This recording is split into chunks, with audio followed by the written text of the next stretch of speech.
I'm Brittany Wilborn. This is ABC 13's The 60. The Grammy Award-winning songwriter and producer behind this Destiny's Child hit has died. Say my name, say my name. You know. LaShawn Daniels was only 41. His wife said he was killed in a car crash in South Carolina, and several people are remembering Daniels, including original Destiny's Child member LaToya Luckett, who thanked him for his music contribution.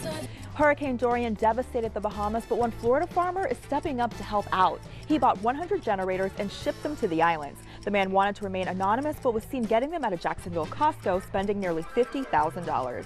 Hey Astros fans, today rapper Bun B will be at the Astros team store to drop his new baseball cap collection with the Stros.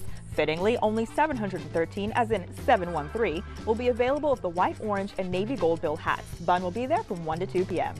And tonight, the NFL's 100th season officially kicks off with the Chicago Bears and the Green Bay Packers. The Texans get their chance on the field Monday night against the Saints on ABC 13. Have a great day.